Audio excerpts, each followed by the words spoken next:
Who's ahead in that one? It's tied 2-2. Tied 2-2. All right. We're live, everyone. Thank you so much for coming on this Thursday. It's been just a little bit since I've done a stream.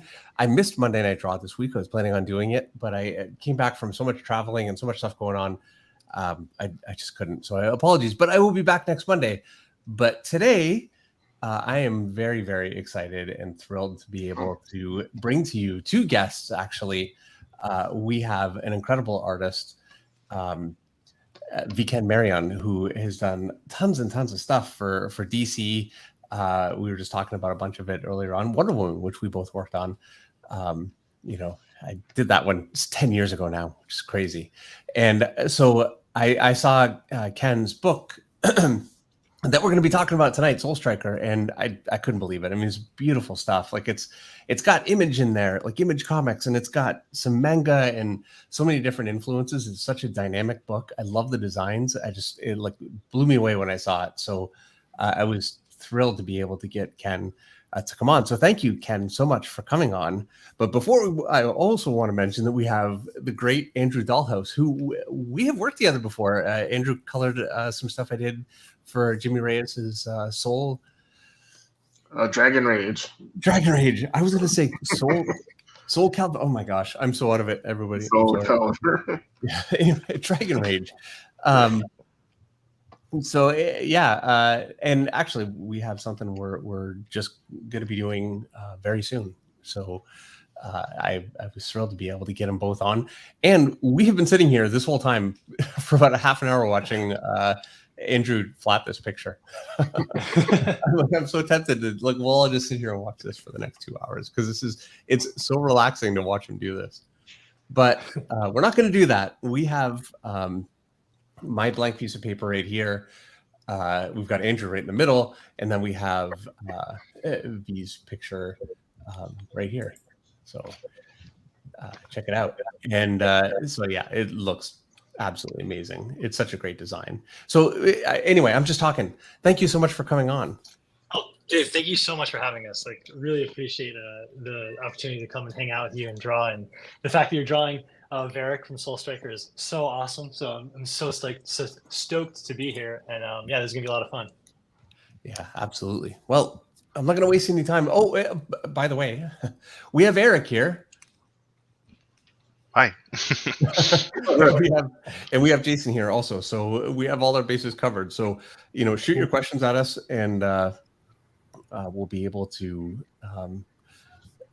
get to them all as we go along. So I'm going to go ahead and start drawing. Let me. Yeah, definitely consider backing Sol-Stryker. There's a link to the Kickstarter campaign in the chat, as well as the crawl on the actual stream itself. So definitely go take a look and go ahead and back that. Yeah. And we have a lot going on the screen. Like if I put mine, let's see, I'm gonna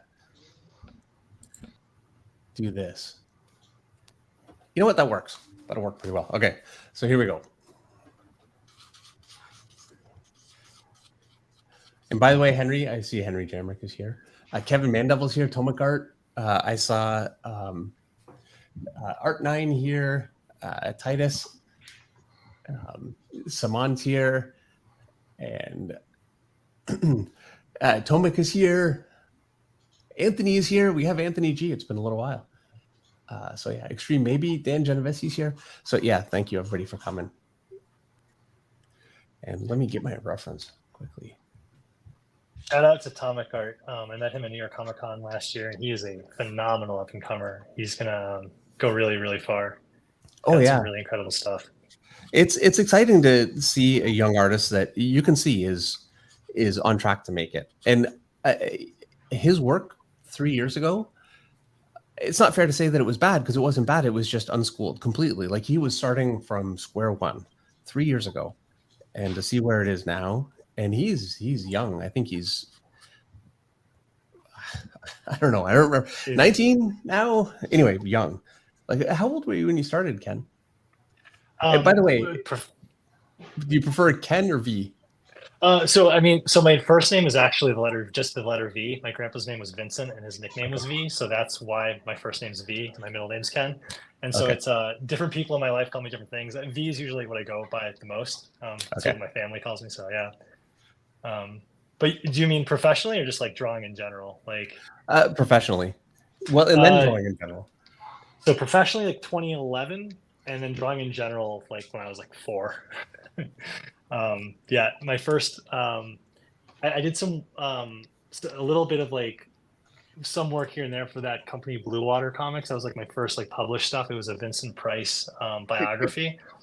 But then my first like, I feel like my first like mainstream work was with Xenoscope with some other Wonderland books, and then I did a little bit with Boom, and then I went to Aspen and was with Aspen for quite a while. Do you find all those companies pretty similar, or were they very different to work for? I think Aspen is like, I still consider them like comic book family. Like I feel like that was the true like sort of beginning of my career where like I had my own book and they took me around to conventions and really like showed me a lot of like how the industry works, and like Frank and Peter and Vince and Mark and all those guys are like, I still consider them super close, like family and stuff. So that very cool vibe, Aspen. Well, the other ones, like like the stuff I was doing with Boom and Xenoscope was very just sort of work for hire. Like it was just very short run kind of stuff. So it wasn't not the same. You got bounced. You should be back in a second. Oh, you scared him away, Dave. Yeah, I do that. Saw him a second ago and. What so doing a little underdrawing here. I was gonna say, what tools are you starting out with, or will you be using tonight? So I'm using the same tools I always use. I'm using my pencil. This is it's a lead holder with 2H lead. This is basically a drafting tool with my lead pointer and my kneaded eraser. And then for inking, I'm using my Pentel. I call it Pentel because I know if I type that into Amazon, I'll eventually find this. I don't know what it's called. And my Micron 01 and my Tombow. So, and this is a Tombow hard. If you have a lot of control, soft is better. And V is back, so let's get him back in here. You're back. Okay, guys. Yeah, I don't know what happened. The internet's acting super weird. What tools are you using, V? So my pencil with the mechanical HB 0.5, like the standard kind of disposable mechanical pencil, and then for my inks I use Micron pens, like the Sakura actual, like the orange pens, and then I also have like brush pens that Sakura makes as well for like the bigger areas. Do you find those? I'm not familiar actually. Like I use a Tombow. Have you tried those? I have not. No, I'm always like up for trying new stuff though, because especially for like the large areas of shadow and black, like is super difficult, like with pens, So yeah, I definitely want to check those out. Do you get those from Amazon or is it like specialty? Yeah, no, I get everything on Amazon. It's where I am. We really don't have an art store. I've got a Michael's, and it's it's not like a big city Michael's, so I kind of get what I get. Yeah, I use Blick a lot too, like their online store now. Yeah, I'd say Michael's tends to like mark up way more than Amazon. Dick Blick, I know, is really good. I ordered from them. This is probably 15 years ago, and it was such a nightmare that I never did it again. And then finally last year, I ordered some stuff, and I got it like just as fast as Amazon. So whatever that was 15 years ago, they have it all sorted out. So yeah, they're very good, and they have a lot of good stuff. Have you tried Jet Pens, V? I have not. No. Jet Pens is really, really good too for inking supplies, and they have some good stuff. Yeah, they write that down right now. They definitely are. And you so said right Tombow? now, Tombow, yeah, it's called a upside down Tombow Furunosuke brush pen. And I buy these by bulk because sometimes they'll come right out of the thing, not very good, right out of the package. And sometimes they'll be great, and I never know. And even when they are great, they're not great for that long. Like they start to dull out. So Yeah, you can get like 20 for $20, I think, on Amazon. Well, not in Canada, but they're pretty cheap. Yep. And the time that I lose when I only have a dull one, it's so much. It's worth the little bit of extra having to spend for them.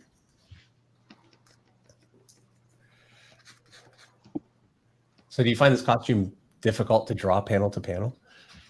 So when I designed him, I just wanted to make him look as cool as possible. Yep. And then doing the actual book, I was like, whoa, I put a lot of stuff in every little angle, and belts and straps and all that stuff. Because like a big inspiration for this was like trying to make like a cool like RPG video game kind of characters.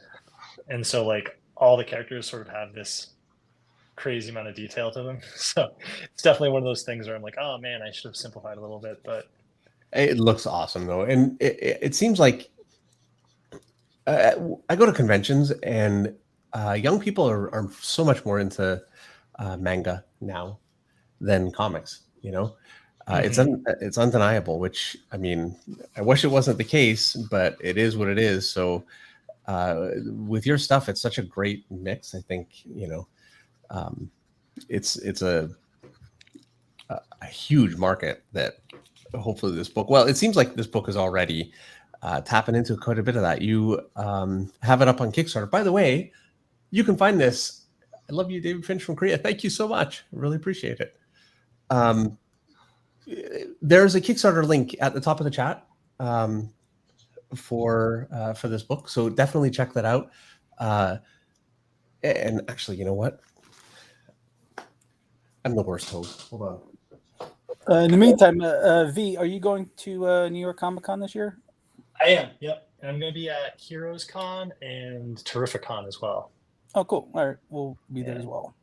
Nice. And New York Comic Con's like that's like my hometown. I live just outside New York, so that's like my hometown show. Oh, nice. I'm in New Jersey, so. Oh, nice. What part? By Short Hills. Oh, cool. Marked. Very cool. Yeah, my wife and I were looking at Madison, New Jersey to possibly move because we went to a comic store signing out there, and the whole area is just like beautiful. Oh yeah, over at Dewey's. Yeah. Yep, I went to school over there in Fairleigh Dickinson, so it's a nice area. Oh, very cool. Yeah, it's so beautiful. Like it's nice to see like trees and space and stuff that you don't really get so much on the New York side. That's true. Yeah, Terrificon should be good. It's always a good show. So, Okay, I want to show you guys. This is Battle Chronicle Sol-Stryker Book 1, an all-new sci-fi fantasy comic book saga from the creative minds of V. Ken Marion and Jason Matthews, and colors by Andrew Dalhouse. Let's play the video.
Awesome. It just occurred to me I could have made this bigger like that. Sorry. But this book is already at $40,000. I mean, it's already doing incredibly well. There are only 35 hours to go. So definitely support this book. Come check it out and don't wait, because this is going to close very, very fast. There's a bunch of different covers for it. All kinds of tiers. Original art. Wonder if you can click on it. Oh, I can't click on them. Yeah, amazing looking stuff. Holofoil variant covers. Nice preview of a lot of the pages. By the way, in that video, there was a picture being colored, or a picture in black and white that is actually being colored by Andrew right now. So, yeah, a lot of very cool stuff and incredible character designs. I'm very much hoping to see this book continue on, and it looks like this could be an awesome video game. Is that something you would ever consider doing?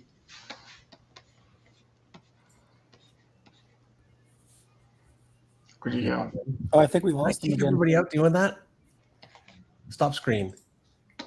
Oh, no, here he is. You have to.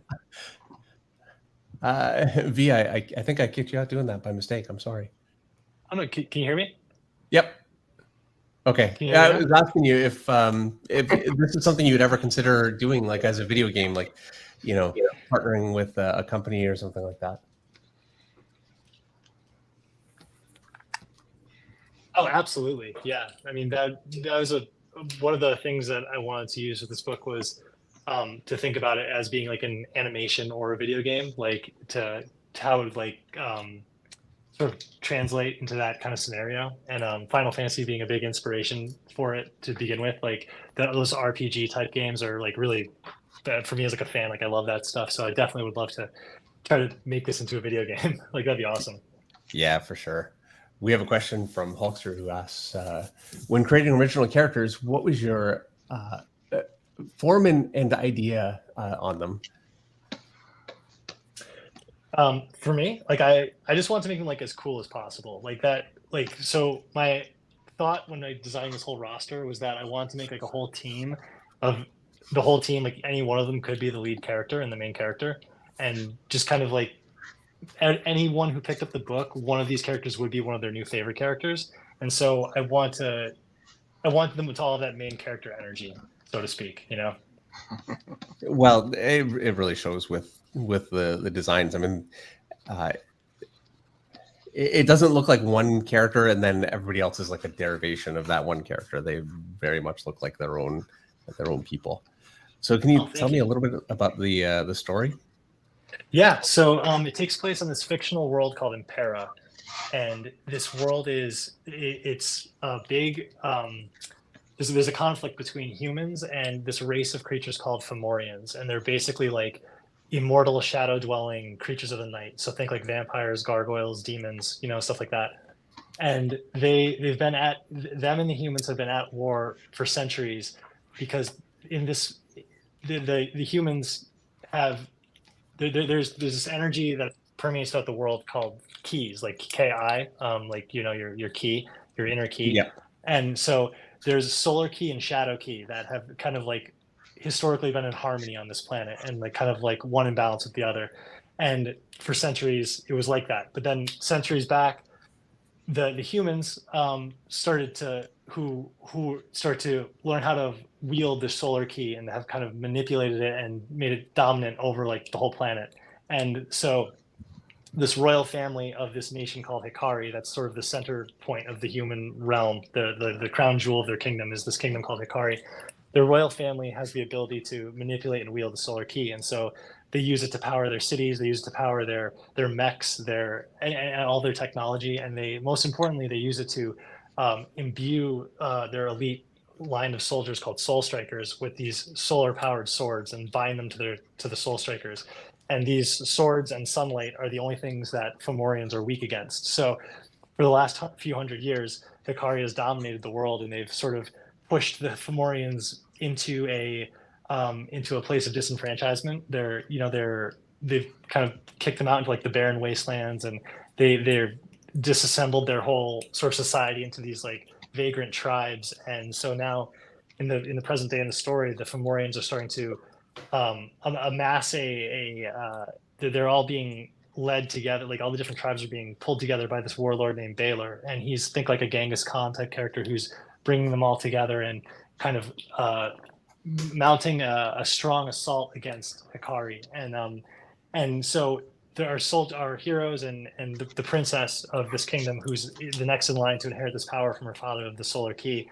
They kind of get thrown into this conflict and this battle, and it's how do these soldiers who have been told one thing their whole lives about our side is right and your side is wrong, what happens when that might not necessarily be true? And like how do these people thrown into this war, like how do they find the path forward to do the right thing for everyone and try to find a path toward true peace? So, and the same thing on the Fomorian side as well, that maybe not all of them are bad, right? Like maybe they've been told that the Hikari is the enemy. Hikaris are like killing us. They're the monsters, but maybe that's not necessarily true. Like just as Hikari sees these nightmarish creatures as monsters, maybe they're not. And it's really sort of a pacifist message about the whole overarching story about, seeing the similarities in one another as opposed to the differences. But it's all wrapped in this very high octane, high energy 90s comics, 90s anime style kind of story, which a big influence was like all the Top Cow and Wildstorm and all that Image stuff that I grew up loving. I want to sort of harness that same feeling I got when I was a kid reading those books, and when I was a kid watching Toonami, like watching Dragon Ball Z and Gundam Wing and all these great shows, and kind of roll this all together into like a story that's fun and action packed, but also has like a lot of heart, a lot of character driven moments behind it.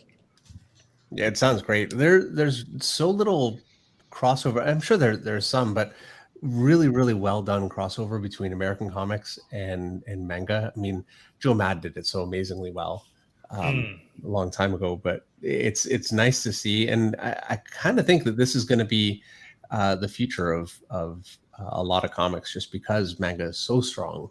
And I'm personally such a huge fan of American comics. We have a huge audience, and I think they're, especially getting younger people, I think this is kind of the key, reaching out to both sides.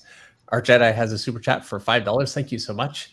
And he says, hey, it's one of my favorite guys. V has been doing amazing stuff. Can't wait to see this book. Thanks for your advice at C2E2, Dave. Been doing lots of studies. Well, that's great. That's awesome. Yeah, we had dinner with Art Jedi in Chicago, which was it was a blast. So he's another amazing up and comer. Super talented. Well, he's so talented, and he's also a real studier. Like he's not the kind of artist who says, hey, like it'd be easy with the kind of work that he's doing to say, you know what, I know what I'm doing, this is great, and never grow. But he's always growing. He's always kind of searching, and so it's exciting to see. I'm excited to see where he is in like 6 months, and I'm sure Marvel and DC are not that far away for him at all.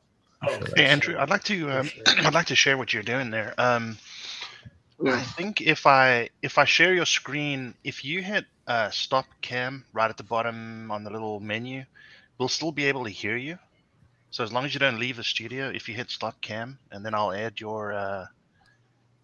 Okay. Why can't Can you hear me? that? Yeah, but I can't add. For some reason, I can't add. Why can't I add his computer screen? There it is. Yeah, I'd like to tile it so we can see all you guys, but well, let's just watch that for just a little bit. Yeah. There we go. Yeah, this is one of the pages that was in that video preview that I could have blown up so you guys could see better. It's another good reason for you to go to the page, back it, and then watch the video at full size.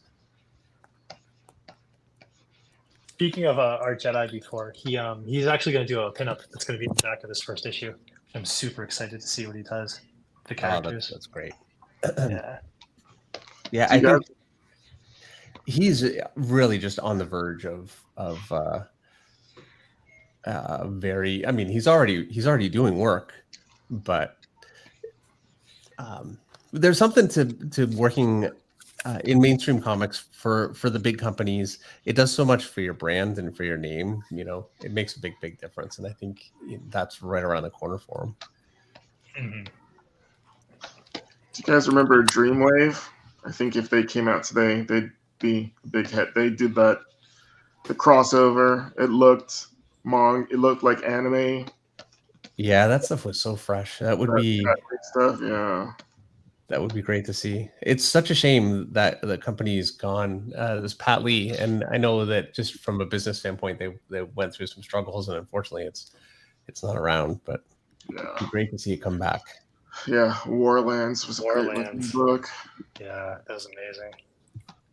It's funny, Dave, when you were talking earlier about how manga is so big, like I think like part of that is because like I feel like the energy that when I was talking about earlier about the 90s, like what you guys were doing at Top Cow and Wildstorm and all that sort of new energy, new ideas, sort of freshness. Like I feel like that has sort of gone away from American mainstream, and like manga like kind of hits that sort of vein, like just new ideas, you know, like maybe similar tropes here and there, but like new characters, new ideas, new just new, like a lot of new. And I think that that's big for like younger people. Yeah. Now, I'm going to say this at the risk of sounding like an idiot, I guess. But we have before I say something to make myself, I'll think about it for a second, and I'll read a super chat from Tomakart, who is here. And he says, "Man, look at that energy. The inspiration is flowing." Yeah, absolutely. And it's cool to see, you know, this being drawn by V and also colored by Andrew, kind of, you know, all at the same time. You guys missed out because you didn't get to see it flatted. That's, I think this is better, I'm sure, but I had so much fun just watching that. It's an absolute blast. Okay, so I'm just going to say it. My opinion is that comics took a real turn and necessary turn when Joe Quesada took over Marvel and made things much more writer-driven. But the downside of that is you really stop getting giving artists the freedom to just kind of go crazy and you know, make artist-driven books, you know. And now writers tend to pick artists for their projects, and most writers they're looking for an artist that complements a story first and last, really, and not looking for somebody that's going to really bring their own, you know, energy to it as much. Now, I mean, there are so incredible artists that are doing stuff mainstream, absolutely. So, you know, this is why I'm a little afraid to say, because it's like bad-mouthing so many of my favorite artists, and I don't mean it that way at all. But what I don't see is just really inventive new things come along that are so far outside the mainstream. That used to happen, like in the 90s, you would have artists come along like Sam Keith, you know. And I just don't see that as much. And, you know, I'd love to see a more artist-driven industry. Well, a lot of the kinetic energy that used to be in the artwork isn't there anymore.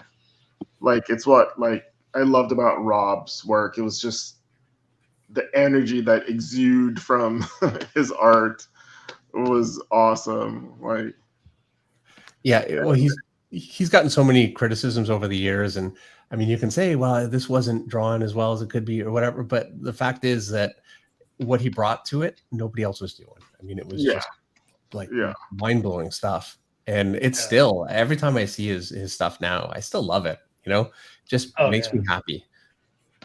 You can tell he's having so much fun, you know, like, and I think that, because I'll even see that with some of my older work too, when like when I was so worried about like anatomy or backgrounds or just like the correctness of everything, like I'd get sort of wrapped around the axle trying to like make sure like things couldn't be like, you know, criticized or whatever. But like I feel like so much of like the fun gets sucked out when you do that. And I feel like as an audience member, you can tell when the artist is like really having fun doing what they're doing. Well, that's what I love about V is like he is like the master at forced perspective. He does a great job with forced perspectives. Like, I don't think he does a page that doesn't have a cool forced perspective shot on it. And his stuff has just so much energy in like every panel and everything. He's really good. That actually, so we were talking about perspective a little bit just before we started, and I was talking about how I rule in all my perspective. I'm always so anal with it, basically. I mean, which works for me. It really does, and I think it's a great technique if you're learning. For me, it's just a technique. Like I'll never grow past that. But I think the best perspective artists out there, just you can't just use a ruler. Like you have to really start to kind of play with it a little more. So how do you approach it when you do perspective? So for backgrounds, like we were talking offline, I do what you do because I watched your Gnomon videos, which was huge for me. Like I feel like I graduated from art school, but I feel like those Gnomon videos, I feel like I learned more in that and for certain illustrative techniques than I did in 4 years of art school. So that sort of grid system, I definitely do for all the backgrounds. But when it comes to like characters, like stuff like this, I pretty much eyeball it.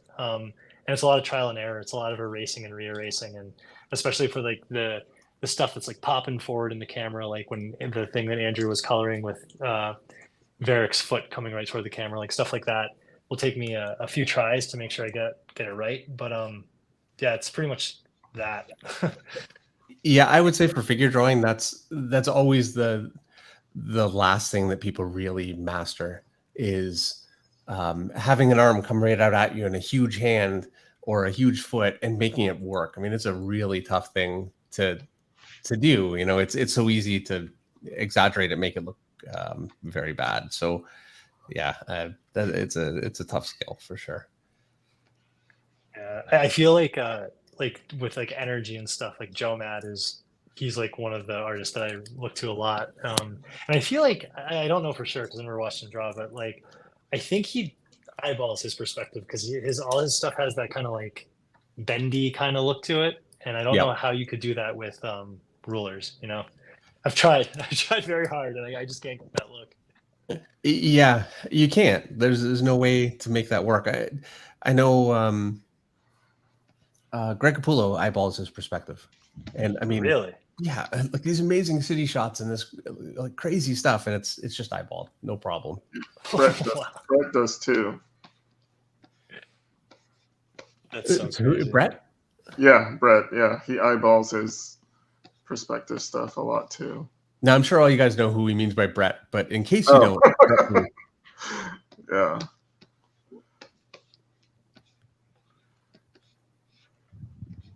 Brett Booth is amazing. He actually did a variant cover for Sol-Stryker too.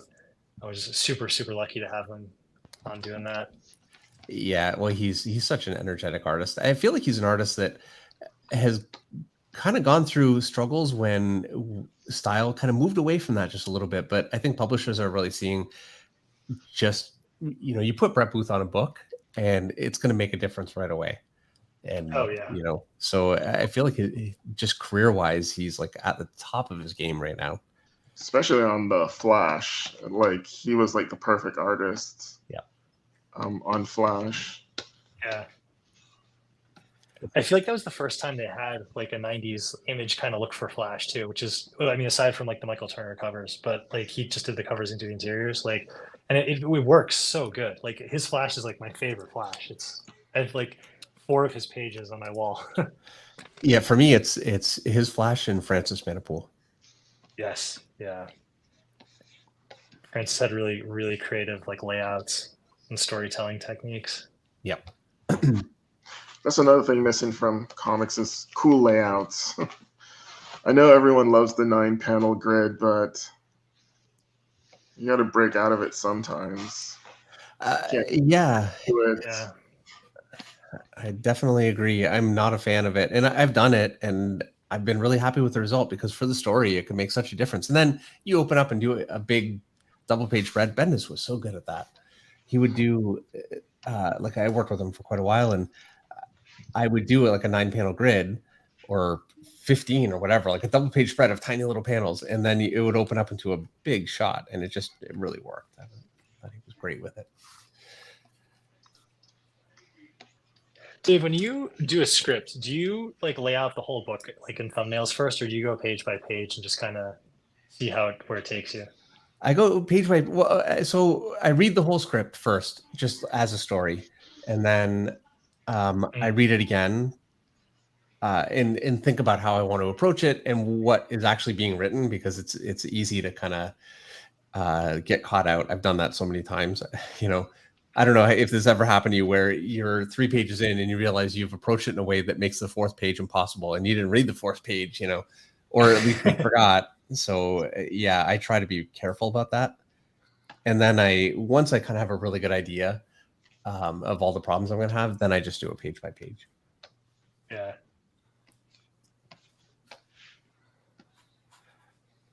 So do you do the whole book first, or?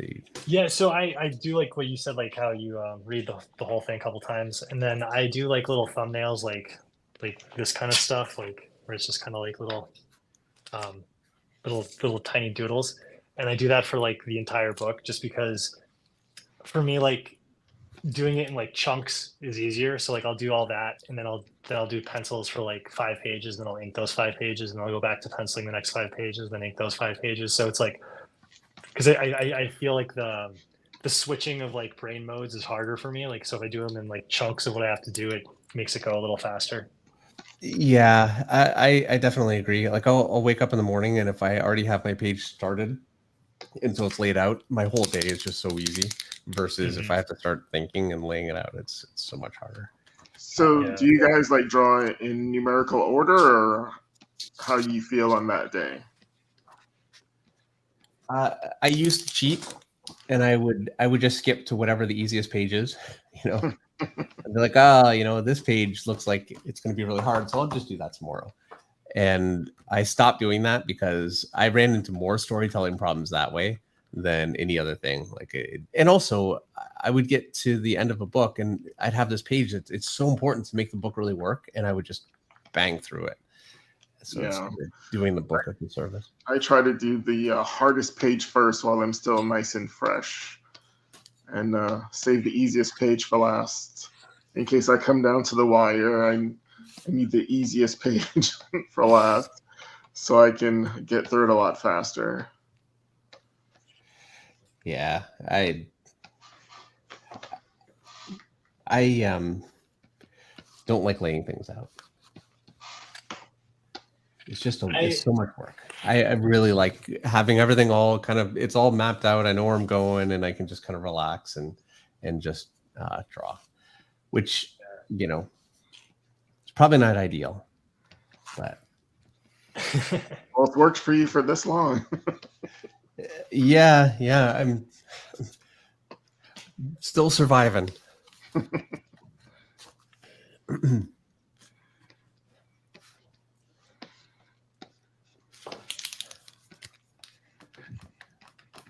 I can already tell I'm going to be using a lot of whiteout. Yeah, that's what I always try to like. I always get so upset with myself when I've gone through like almost 90% of it, and then I have to use whiteout. I'm like, like it's always like that endless pursuit to like not mess up. But it happens. I don't even have that pursuit. That's not even in my goal. I don't even. I know. You guys ever watch any of Ryan Benjamin's Proco videos where he draws in digitally? The way he does whiteout, just like so simply, just boop boop. Like, oh my gosh. I see why some guys do digital. It's so much quicker just to bang things out. Yeah, it is. Yeah. I see. I've always found the opposite. Every time I try to draw digitally, it takes so much longer. Like to like figure out the flow and what every button does and how to do what. Oh yeah. Once you learn the shortcuts, it's a lot faster. Man, am I ever struggling? Yeah, I think when you really learn it, I know what a mess. Okay, the whiteout's getting worse. So I just did some G.I. Joe covers pencils, and I haven't been penciling in so long, and Danny Mickey's inking them, and it's so nice because a mistake like I just made there, I can just erase it. It's great. Well, do you find it hard to go back to just penciling? Yes, very, very hard, actually. Yeah. Like the first GI Joe cover was like pulling teeth. It was so hard, and by the second one, I was feeling pretty comfortable. So it came back fast, but yeah, I would have thought after penciling and solely penciling for 25 years. I mean, maybe 24. Like so many years, it wouldn't happen, but it definitely did. I got more comfortable inking. Do you ink all your own work, V? So I used to just pencil, and around COVID, I started to ink myself, and so I've been inking myself for about 4 years. But just recently, I was doing some covers for DC that Danny was inking them, and one of them was like it was for a Steelworks cover, and it was like a big, huge shot of like a ton of different characters, and I found it was more time consuming to just do the penciling because like to make sure it was tight enough while not smudgy and like go back and forth and like. And I guess I hadn't done it for so long that it was quite the trick to go back. I think I have the advantage of having worked with Danny for so many years that I know exactly what I can just kind of shorthand and what can be a little messy, and I know he'll clean it all up and it'll be perfect. So I actually speed up a little bit, but if I wasn't as comfortable, it would be slower, I think. Yeah, it was also because it was my first time working with him, so I was like, and I've wanted to work with him for like forever, and like because he's like one of the legendary inkers, and I was like, I got to make sure it's like good enough for him. Yeah, well, he's so good. I mean, you can leave him a lot of leeway, and he has no trouble with it at all. All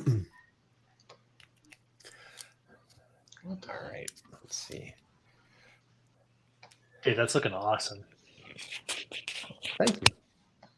So what kind of pen is that you're using? Because you're getting a lot of line weight out of it. I'm using an 08 micron pen. So there's no line weight. That's a fixed weight. Yeah, I'm just like the pressure, how much I'm like pressuring, like how much, because I press super hard and then go super light. Wow. Yeah. Have you tried the the Micron PN, V? No. It's it's almost like the Tombow. I think it's a lot stiffer, but you can get it's actually quite a nice pen. It is. This right here, the Sakura, Yeah. this one's really good. This FB, because it's a brush, but it's a super like a very firm brush. So it's like you can get like super like fine lines with it, but then you can like also like press to get like dark with it, and it doesn't break. I found this one's to be like really, really good. And that's okay. That's an FB. Yeah. Pigma. Yeah. And they come in FB, MB, and BB, which I think means fine brush, medium brush, and big brush, maybe. But it's like that's like the. Yeah, it makes sense. Yeah. All right. But yeah, the big one, like the BB, has like a really thick brush line. That's like what I use for the like the big like these kind of areas to like kind of go in these spot the blacks. Yeah, I mean, if you told me that you used, like a sable brush or a quill to do that, I'd say, yeah, for sure. I mean, it looks like it. So, looks great. Thank you. I feel like I'm still learning like the inking and stuff, so that's really, really awesome to hear. Thank you. Yeah, it's looking great. Yeah. I like press and grip really hard. Like so, like after like an hour or so, my hand starts to like. Yeah, oh, I know about that. That's why I've got tape on my pencil. And I was wondering why you had that tape. Yeah, and I don't do it on pens because I don't press as hard with them. But I will be now. I'm going to try that. I'm going to try an 08 and see. Because Tombow, I really like it because I can go thin and thick. But it's a lot less pressure to do that. But I have not as much control as I would ideally like. So I'm going to give it a shot.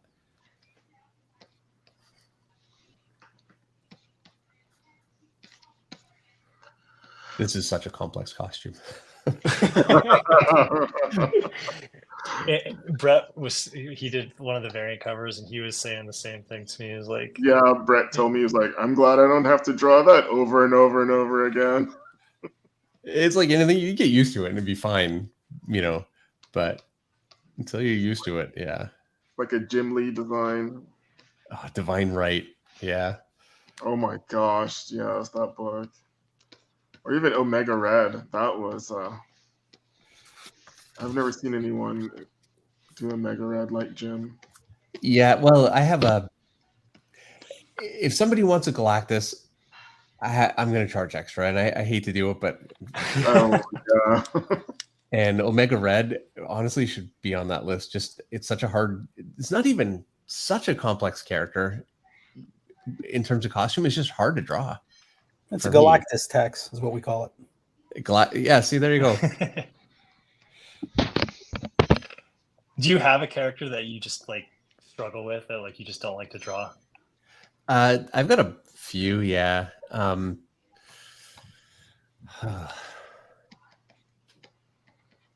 Harley Quinn is a hard one for me. Oh my god, thank you. I really don't dislike drawing Harley Quinn. Yeah. I feel like I get that request so much, and it's like she's so difficult. Yeah, they never come out great. You know, I do my best, but I never love it, and yeah, it's a tough one. That's the one that really. You know what? Speaking of Batman female villains, Poison Ivy, because all the leaves. I mean, it's fine on a cover or something like that, but for a commission, I'm finished. The whole figure's done, and then I'm there for another hour drawing leaves.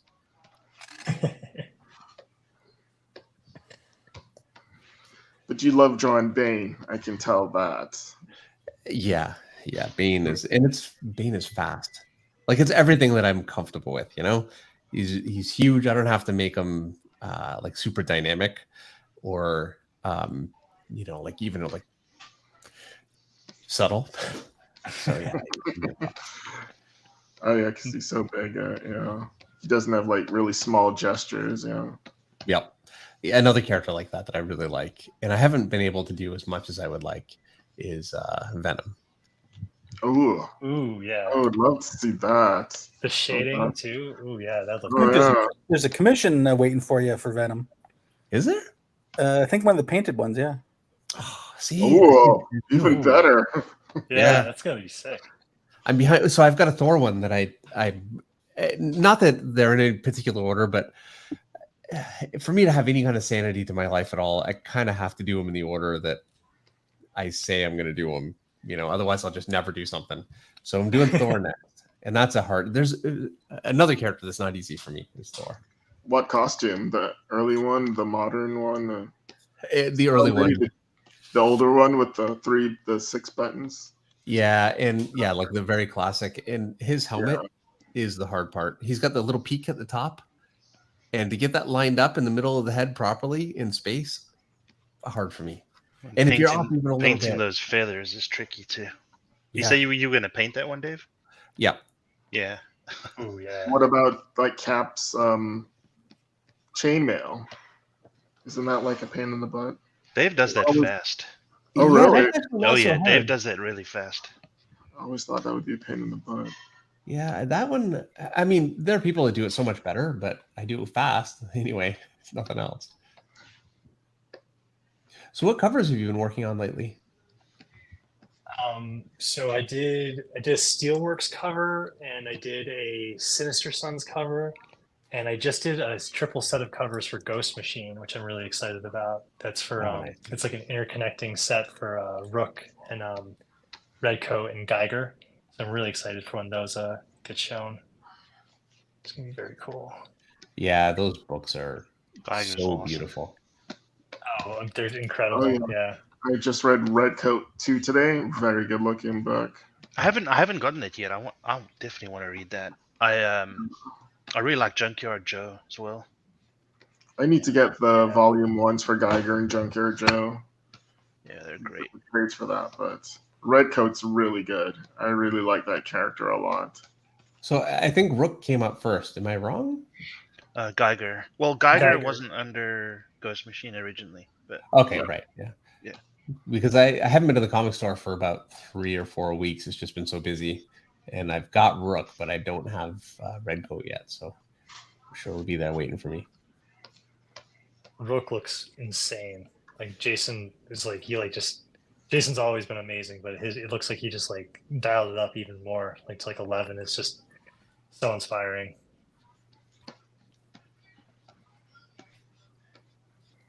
yeah, I think it's his best work, and that's saying a lot. His last work was Three Jokers. So Three Jokers. Yeah. I mean, that stuff is amazing.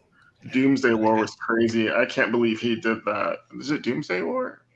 No. Dark Side War. Dark Side War. I can't believe he did that on the monthly schedule. Those issues looked insane. The amount of characters that were each page, and I'm sure that was trial by fire for him. His Swamp Thing was great too. Yeah. Did you ever get that, Andrew? Swamp Thing? No, I don't think I ever saw that. Swamp Thing. I think I can't remember if it was an annual or not. I can't remember, but it was really good.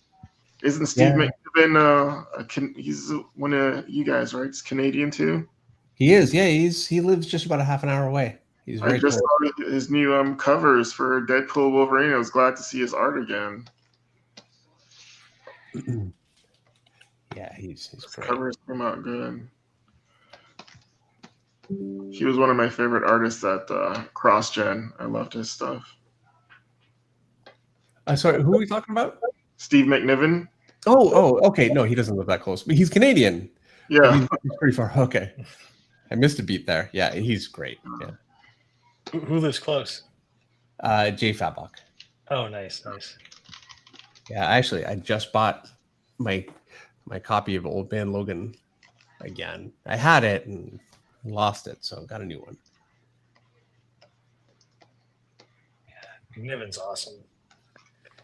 Yeah, he is.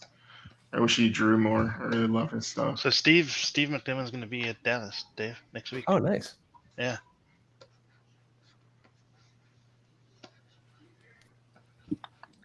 Dave, who is your favorite Top Cow character to draw? Ripclaw. I don't even know why I'm hesitating. Ripclaw.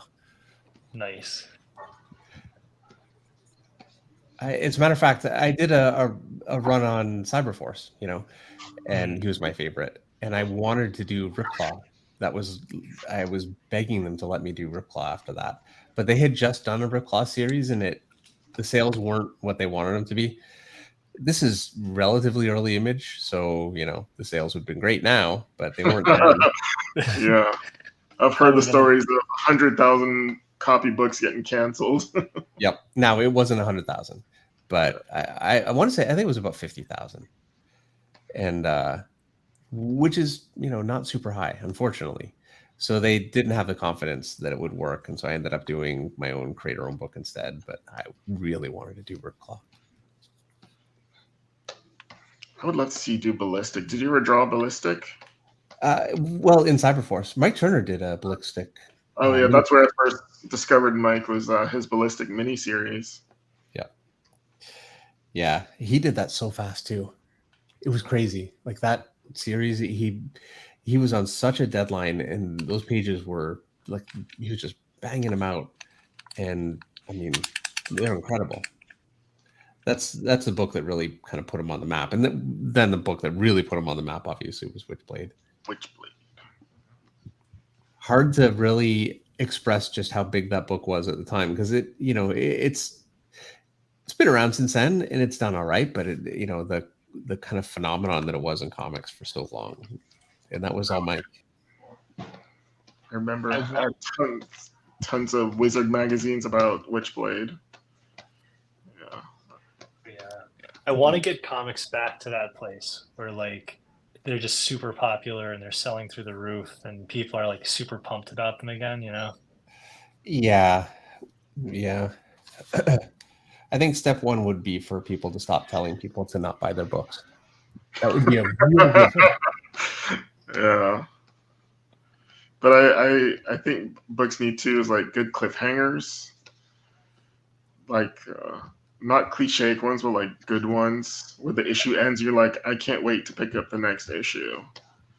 Where it's not it's the status quo. I know what's going to happen. I'm not that excited to pick it up. Yeah, there are different eras, and this one won't last forever. And I think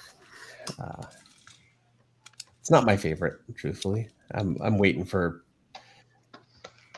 The Return of Image Comics. That's what I want to say. Ghost Machine. Those books are really good. See, there you go. Yeah. I actually just read Redcoat 2. I'm like, I can't wait for issue 3. It is a really good book. Of the 3 I've read, Redcoat is really good. So you want to get that old Image feel, you pick up the Ghost Machine books. Those books are really good. Yeah, well, so far I've read Rook, and I mean, that was an incredible book. Yeah, I like that one a lot too. And I know Jay is hard at work on that book right now. I just talked to him, so the next one's coming soon. Yeah, the landscapes and the cinematic feel to that book that he's doing on those pages are really good. Yeah, there's that very Denis Villeneuve type feel to it. Yeah, it's so gorgeous. It's like it's like one of those books where like I read it, it makes me want to draw, like makes me want to like get better, you know. Yeah. Well, it's one of those books. It makes me want to draw like that world, you know. Mm-hmm. Yeah. Like I'd love to do a post-apocalyptic thing just like that now. Yeah. I'm not gonna do that, but great design too, like the helmet and everything. Oh yeah, cool. I like the designs for those characters. Yeah, the helmets are really cool. Yeah, it's very iconic right away. Which it's hard to create a unique silhouette anymore. He did a really good job with those helmet and the body designs of the characters, and that's actually been the biggest stumbling block. So I've got a creator-owned book that I've been kind of playing with just in the background, you know, that I don't know what I would do, but I'd like to do it maybe one day. But anyway, I've done like 5 or 6 different designs for the main character, and they're all forgettable. Like there's just nothing that I would look at and say, okay, somebody could instantly recognize who this character is. And it's so hard to do. So I can put straps all over. And I like things that are really dark, you know. I can do that, but it looks like everything else. Yeah. So that's what I like about these designs for this book. It's not like anything you've seen. And like you said, it's like they are like knights essentially, but they all look different but uniform, which is really cool how he did that. And each has their own little unique things about them. Like the girl with the bandana around her legs, and everyone has something that's different but still ties them together. Oh yeah, this character, you could show me the foot just below the knee down to the foot, and I can tell you exactly who the character is, you know. Oh, thank you. That means so much. Thank you. Well, like it's cool. He's like this total like knight armor, and he has like sneakers on. Yeah. It's such a cool like little thing that you would see in an anime. Like his design is very cool and unique, and you could see people like loving it, that the fact that he's wearing sneakers with all this heavy armor. And it's perfect for cosplay too. Yeah. Yeah. Seeing a character that you create cosplay, it's pretty friggin' awesome. Like I'm hoping to see that someday, you know. Yeah. Oh yeah. It's kind of surreal, you know. I mean, you put the stuff out there, and it's easy to kind of forget that it doesn't just disappear, you know. And so yeah, when you see something like that, it's amazing. Feels very validating, you know. Yeah. Do you have like a Pinterest board, Dave?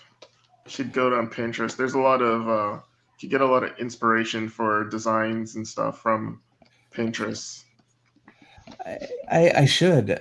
It's not just for recipes and stuff. Yeah, there's a lot of cool stuff on there to get inspiration for. What's crazy is I'd want it for recipes, and my wife keeps telling me I need to, because I've got like 5 tabs open on my phone at one time to make dinner, and I'm going through all this stuff, and she says, you can find all this stuff on Pinterest, it's better. And yeah. I'm such a Luddite. I don't do it. I need to just open an account. Yeah, Pinterest is it's really good for that. and it will know like what you look for. So if something new pops up, it'll send you like a notification. Hey, here's something similar to what you were looking up, or like, are you interested in this? And so, you know, I need to look at it. I'm finding Google image search is getting very difficult to use. Like 3 results in, it starts being this weird AI stuff. oh yeah, And Yeah. it actually is depressing to look at for me, to be honest. And I know part of that is I look at it like this is such an existential threat to all of us, but it's just I hate it just visually, and it's everywhere on image search now. Oh, it's everywhere on Instagram too. There's stuff I Instagram, see that like yeah. sometimes I get fooled too, and I'm like, this guy's an awesome artist, and then I'm like, oh wait, no, it's AI. Yeah. Yeah, you see one picture and you think, wow, and then you see, you know, 5 versions of it that are almost exactly the same, and you know. Yeah, it's like really depressing, like you're saying on that existential level, because it's like, man, like concept art is just gonna like go away, aren't they? Like it's like, oof. Yeah. I mean, they can't entirely go away because you can't copyright that stuff. Yeah. But you certainly can replace a whole room full of concept artists and Yep. basically just pick a hire few an things. And hire an art director. Yep. He'll just go through and, you know, I don't put it past companies to do it. But the thing is like you were saying, you can always sort of tell though, like once you stop to look at it, like there's something that's like a life, like a soul that's like missing from it, you know? Yeah. It's way too clean. Mm-hmm. Way too clean. I'll In the just hands make, of 6 fingers. like I told V, it'll just make it'll make original art, the new NFTs. It'll actually be one of ones and be more valuable. But it'll be like an NFT you can touch and hold. And Oh, you know what? I do think, if nothing else, I think original art is going to retain its value because Yeah. it's created by a human being and there's a soul there, you know. I mean, just look at paintings that are 500-600 years old that we still preserve and keep and look at. That, I mean, that alone tells you we value stuff like that more than so. It was really interesting. I did a signing at Dewey's Comic City, which is out in Madison, New Jersey, and it's owned by this Anthony Marquez, who owns the Cubert School. And so like I had was talking to a bunch of like Cubert School students when I was out there, and a lot of them draw digitally, right? And they were like, and I was really impressed by it. I'm like, man, I got to try to learn to start doing that. And they were like, oh man, no, I want to try to learn to draw traditional because I feel like there's like a lot of people don't do it, and I feel like it's this thing now where it feels like traditional sort of coming back around to being this like desirable thing, you know, like even among like artists coming up, you know. Yeah, I think it is, and it can't be replicated the same way, and No. that's happening for movie poster art too, quite a bit actually. They're really going more for the, you know, Drew Struzan, more painted look. So, you know, Which they should, because a lot of movie posters are all the same. They're the same. Yeah. Because even like those movie posters from like the 80s where like it wasn't like a genre stuff, like it was like a rom-com like painted movie poster, like Valley Girl or something, like that still looks like amazing, you know. Where it's like, well, like the cover V did for this book, his first cover, I wanted to do it like a movie poster, and that's why I coded it the way I did, was to give that old school movie poster vibe, but have it look cool and pop. Yeah. Because when I saw it, I was like, oh, that looks like a cool movie poster, like a cool Star Wars poster.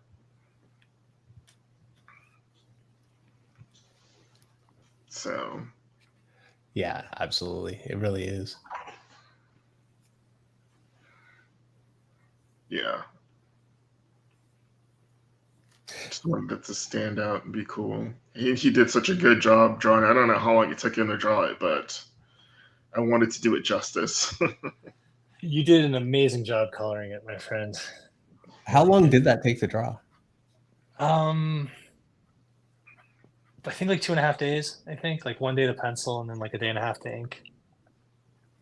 I think I did so long ago. I did like almost a year ago now. So I think that was about 2.5, 3 days, something like that.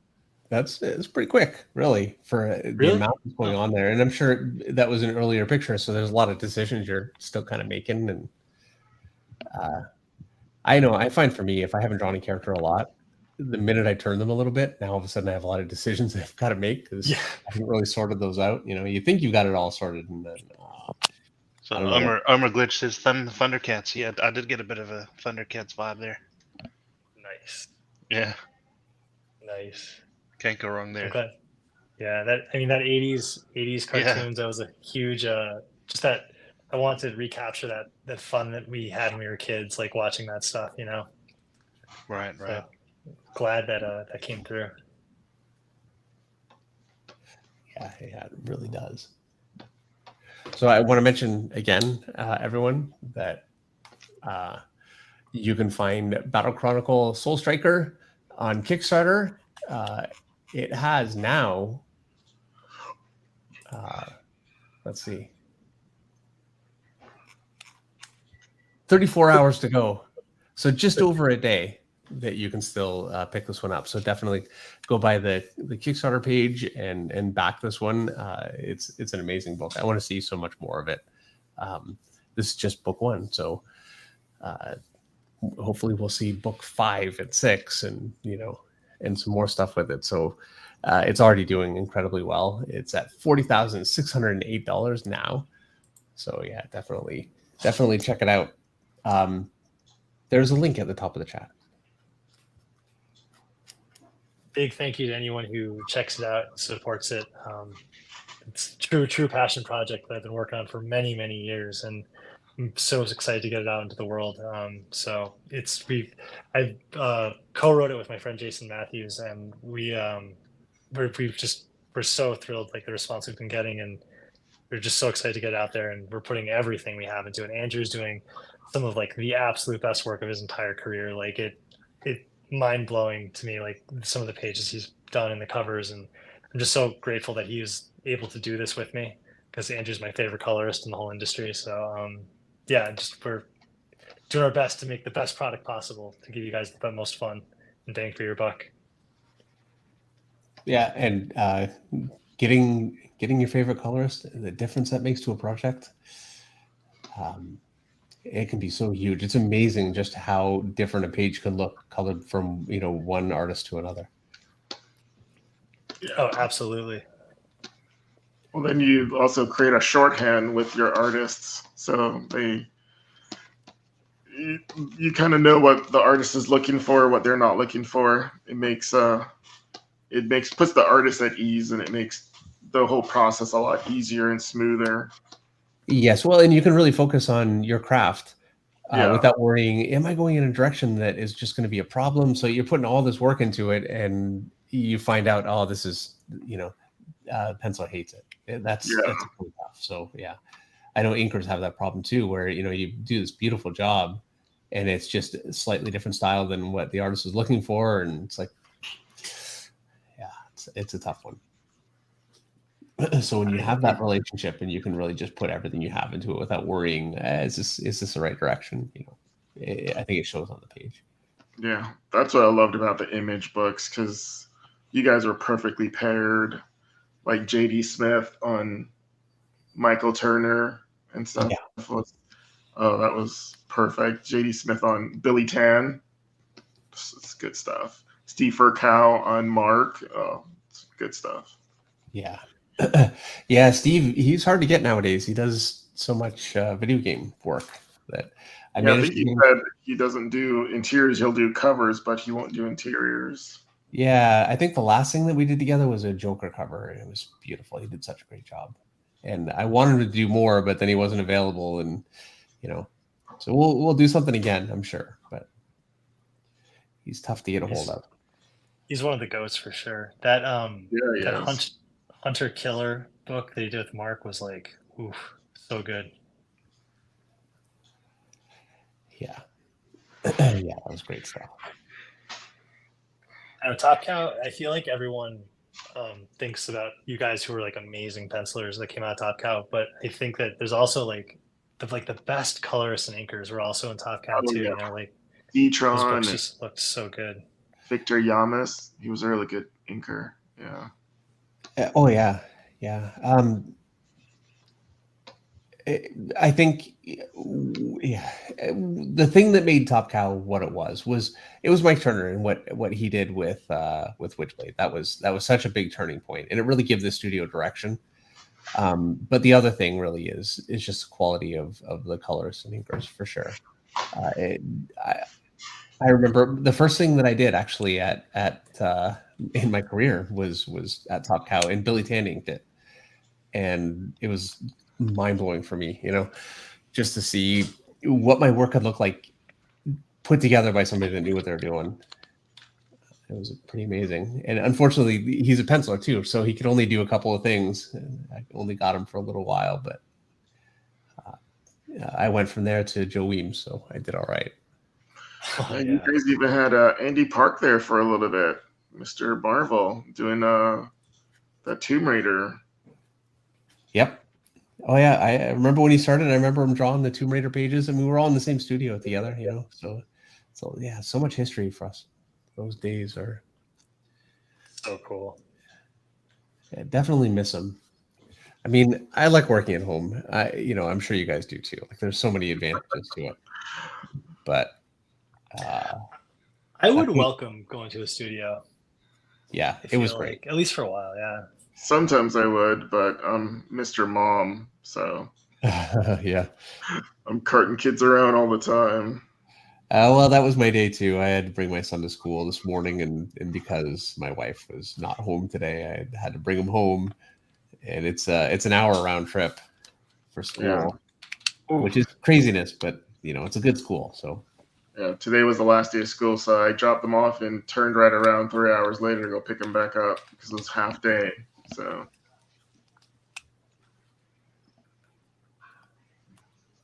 So super chat by Tez. It says, "What's up, Dave?" And he says, "V, I just found out about you today. Glad to see that the 90s style of comic art is making a comeback. I'm heading to Kickstarter now to get my copy of Sol-Stryker." Awesome. That is great to hear. Thank you so much, Taz. Thank you so much, Taz. You rock, man. Thank you. I really appreciate that. And I think you're right, Taz. I think the image style is coming back. I think people are ready for it. You look at what's most popular in the movies right now, with Deadpool. That's 90s comics right there. Yeah, 100%.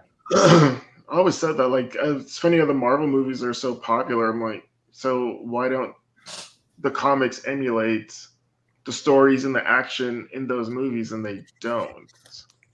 Yeah, well, I don't know. I'm always torn on that because you want the comics to inform the movies and not the other way around. Well, no, but as far as like, I don't feel like there's as much action in comics. Yes, more talking than anything.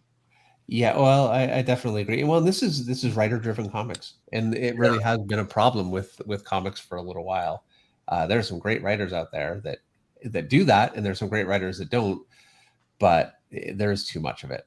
I think a big part of the appeal of that whole era, and really every era before the kind of more modern era, if you put V on a book and you put that in Wizard magazine and you show some splashes of it, then it's great for the book. The books sell. It makes us bigger as a name. It makes us more able to sell a book. And so now you've got Jim Lee and you've got Todd McFarlane. You've got these great artists that will just make a project with their own name and generate so much excitement. And it is very difficult to do that now. To put an artist on a book and have it really shoot through the roof the way that it used to, it doesn't really go that way the same way. And I'd love to see that come back for the health of the industry. Yeah, for sure. Yeah. I feel like some of that has to do with like the marketing too, like because like Wizard, I feel like was such a great. I know some people have mixed feelings on it, but I feel like as a fan, it was like such a great way to like just build excitement and like hype up creators, and Yeah. projects. Yes, and having a 5-page story in Wizard, you were like the king of the world for a month, and everybody saw it. Whereas now you have something that comes up on an internet site, and yeah, it's not the same. well, and a minute later it's replaced by the next thing. Yeah. Whatever that is, and nothing has the staying power. It's so marketing now is Instagram and YouTube and things like this, and it's great, but yeah, it can't replace what we once had. I know. I wish Wizard had figured out a way to navigate the new digital landscape and stuck around, because I think the industry is less for not having them around anymore. It was just an extra thing in the industry. I still have old Wizard magazines in my garage in boxes. So, Oh yeah. I think I still have that one they did on Witchblade where they like interviewed all the writers, and it was pictures of like Michael Turner and Christina Z and all them talking about like the day in the life of how they like plot out the books and figure out how they're going to do. And yeah, I loved all that stuff. Yeah, I remember there was a Wonder Woman drawing contest between Mike Turner and Joe Mad, back when Joe Mad was on X-Men. That was Scoot Starnes at a super chat. Book is looking sick. Ken, gonna take a stab at some fan art once I'm through with my commission list. The designs are too fun not to. Can't wait. Oh, thank you. And thank you so much for the super chat. Very appreciated. When you do those, make sure you tag me in Twitter and Instagram. So definitely want to see them and repost them around. Just be aware, it's a hard character, man. Hard to draw. There are a couple places I can see where I'm like, oh, I didn't quite get it right. The armor that he's in on page 10 is the yellow one or the blue one? It's the it's not the Sol-Stryker suit. It's like the one that Axel was wearing on the splash page. That's like the blue and tan kind of thing. Yeah, the mech he's in that he's jumping out of. Oh yeah, it's the blue mech. Yeah, the blue one. Okay. Yeah. So what you're saying, Andrew, is you have to start over? Oh no, I'm trying to flatten it right now. Yeah, so there's an aspect of this book that we didn't talk about, was that a big part of it is like mechs, like Gundam, like type of like giant robots. So if you like mech anime like Robotech or Gundam or Evangelion and stuff like that, then definitely give a check out on this book, because that's a big part of the story in this is mech combat. So Proco is here. Oh, nice. Well, thank you so much for coming by. Finally catching one of these live streams. Well, great to have you here. That's awesome. By the way, I have a course up on Proco. I should mention while you guys are here about how to draw a comic page from start to finish, layout, composition, that's kind of layout, all the tools, pencils, inks, the whole process. And you can find it all on Proco in incredible depth. I think it was the last live stream I was on. I was saying just how difficult it is to do a course for Proco, because they do so much to make them as special as they can. There's so much attention to detail, and nothing gets missed. There's artist critique of samples. If you take the course, you can turn your stuff in and get it looked at. For my comic page, there are actually 3 different pages that I ended up doing start to finish. So yeah, it was a monster amount of work, but it was incredibly rewarding, and I think it makes for by far the best tutorial content I've ever done and ever will do, probably. Yeah, that course is great. Really recommend it to everyone. It's really refreshing that Proco has such interest in comic art. Yeah. Well, they are. If you guys aren't aware, Proco, and you guys know Proco, but they have Proco.com, and they also have a YouTube channel with what do they have? 300 million people. It's a lot. I think it's almost like 3 million people anyway. I mean, it's a huge channel, and like amazing, very professionally produced videos. Comic art, there's that, but it's really traditional. Stanley Propenko is a incredible traditional painter, really amazing. By the way, let me show you guys this. This has been in the background, and I'm sure some of you guys have seen this, but here, let me grab it. Oh, the painting study you did? Yeah. Yep.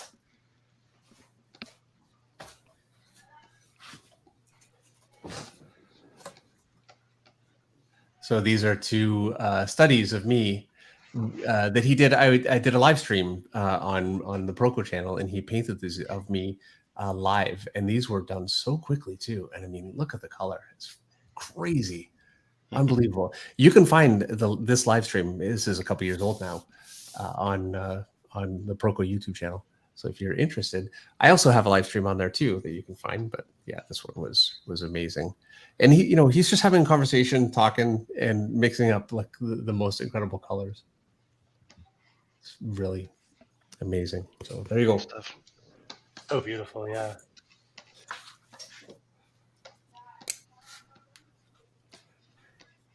Painting is one of those things that I want to get so much better at. I just want to I got to carve the time out to really practice it. Yeah. And you do, like, it's Eric and I have been painting now for a few years. What, 3 years now? Would you say? Yeah, about 3 years, yeah. Yeah. No, and I painted before, but I painted so rarely that I would basically forget how to paint every time I did it. I wouldn't do it for 10 years, and it would be like starting from scratch again. So I'm finally getting to do it more and getting a little more comfortable. But yeah, there's just penciling. You kind of pick up a pencil, and it's a struggle. It's not easy, but it's a little more straightforward in terms of the tools. Whereas painting, just the tools can be so much trouble. You make it I feel like so the easier painting gets, the harder it gets. You make it look so easy. What you can do in 2 hours, I could not even begin to scratch the surface. Well, thank you very much. I watch your video. I'm like, oh my gosh, you just did that in 2 hours. Right? What gets to me is when you have other people on your show and you get so far ahead that you have to sit there and wait on them to catch up. Yeah, but you see what they're doing, though. I mean, the stuff that they're painting looks so great. Like, we had Wayshak on. I mean, his painting was crazy. It looked amazing, and I was getting ahead of him, but my picture didn't look anything like his either. So you're so modest. Not in that case, that's for sure. I agree with Andrew. You're an incredible painter. But I mean, even the covers you did way back, like Brightest Day covers. Like, I remember, because I think that was the first time I saw you painting. It was it's insane. It's so good. They're so good. That Hot Girl one, so good. I love that one a lot. Oh, well, thank you. Yeah, I always like that Superman one you did, like the Action Comics one where he's pulling the shirt open. That was an amazing painting. Thank you. That was not like Dave's. You did a what's his name? Oh, come on, what's his name? Firestorm. Firestorm. I think that's right. Firestorm. Yeah, that painting. I really love that one too. Thank you. See, thanks. Yeah, your Brightest Day covers were awesome. I would like to be able to do. I don't know. I'm so torn. I'd like to be able to just paint. I really would. But then I would so miss doing comics, like doing interiors. So I don't know that I could let that go. But did you ever even flirt with the idea of doing like an Alex Ross, fully painted interior kind of thing? Yes. Or is that? I've wanted to do it, and I want to do it. I'm afraid it would be such a massive boondoggle, though. You know. Yeah, we were speaking to Greg Staples because Greg Staples did that, and he was telling us about how how much of a mission that was. Yeah, and once you're on page 3, now you put so much work into it. If you don't continue, it's such a shame. But if you do continue, you may not live to the end. So yeah, I'm a little. Make it your magnum opus. The problem is we have bills to pay. I know. Yeah.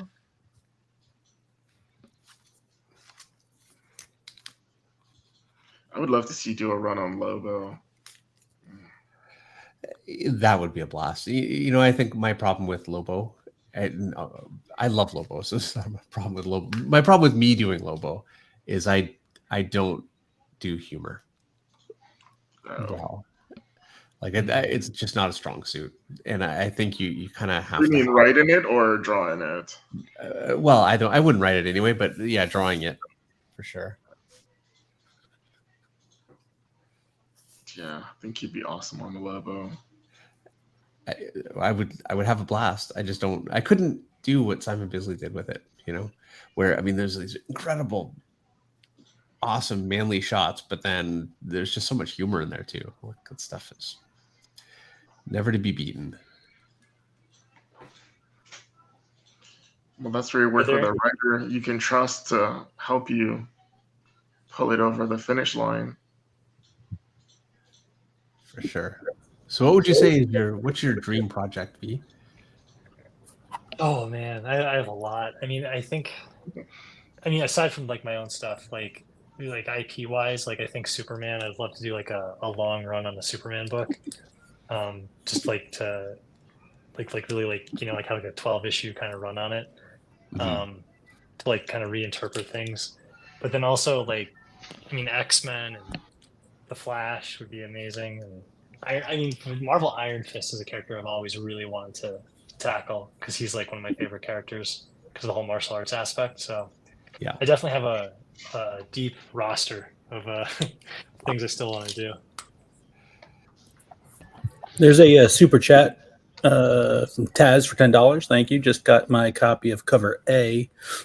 Also to comment on energy and kinetics in Western comic pages today, Daniel Warren Johnson and James Herron are some of the best to do it. Yeah, Daniel Warren Johnson. He's the kind of artist that I'm talking about, where I say you just don't see that enough anymore. Where something that's just so different and really kinetic, and his stuff really is. If there were a Wizard magazine now, you know, top 10. Yeah, absolutely. Yeah, for sure. He's awesome. And Taz, thank you so much for picking up cover A. All right, Dave, so now you don't have an excuse. Proco says James Herron took over a year to get back to Ultra Mega issues coming out. You can take your time and paint an issue too. So there you go. All right. Yeah. Yeah, I would love to do it. It would be a dream project. You know how I could envision doing it? Basically the way that you're doing this, V, and just doing it when I can, and then doing it like a Kickstarter. Mm-hmm. And it would have to be you hope that it does well, but ultimately I would be doing it for me, you know? Yeah. That is the hard part about comics, is the financial part of like how long it takes, you know, and how much you can afford to invest, you know? Yeah. Yeah. It's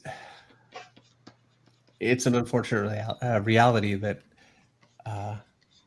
it's not like the old days when I remember thinking, like, I would talk to some of the guys from Top Cow or some of the guys from Marvel years ago. We'd say, hey, you know, we should all get together and do like an image imprint. And at the time, I don't know that we really had the sense to make it, you know, like the business sense to make it what it would need to be. But we would have got some pretty good sales. We really would have. Now, I don't know. I don't think so. too hard to market. It really is. And I've got the advantage of the channel and you guys watching, and that's been such a huge blessing for me. But it's still a tough go. So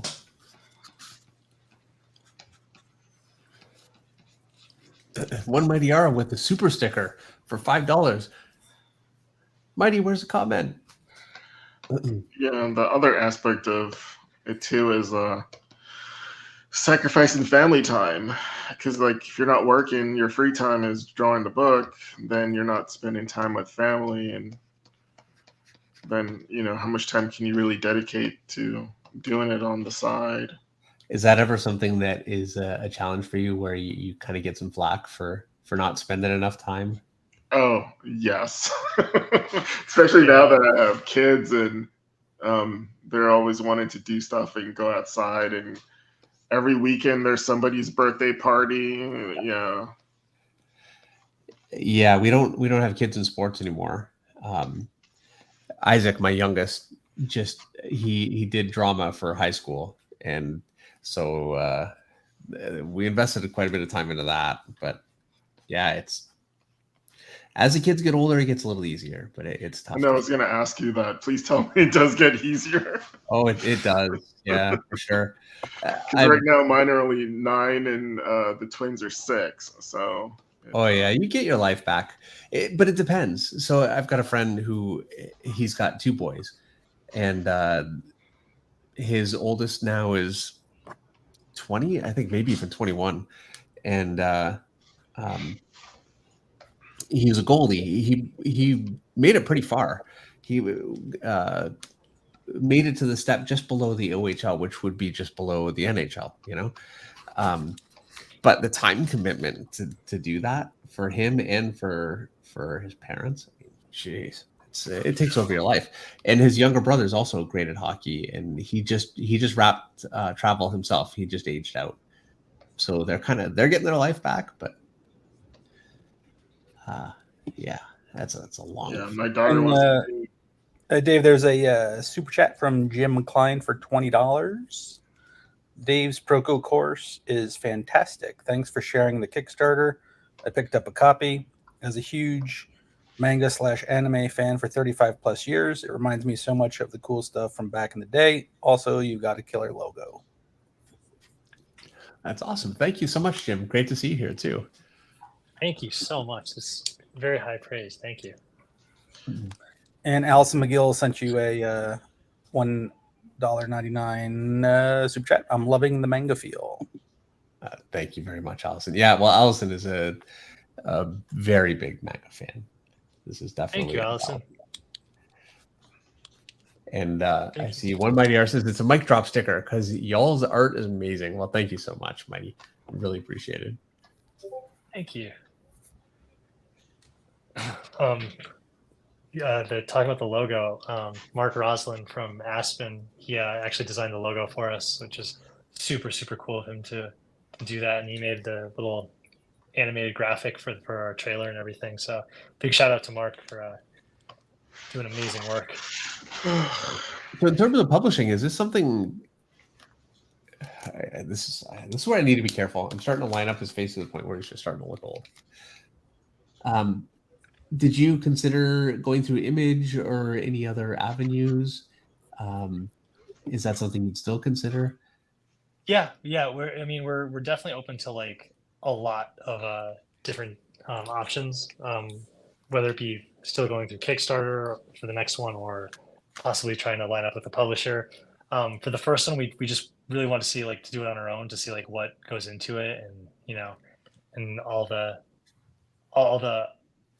the challenges that are going to come with it, because this is the first one that I've ever done on my own, so it was definitely a big learning experience. So yeah, we'll see. Future's bright to see where it goes for issue 2, for sure, or book 2, because we're doing it in a little graphic novel, mini graphic novel kind of format. Oh, great! So you already have a lot of story worked out for it.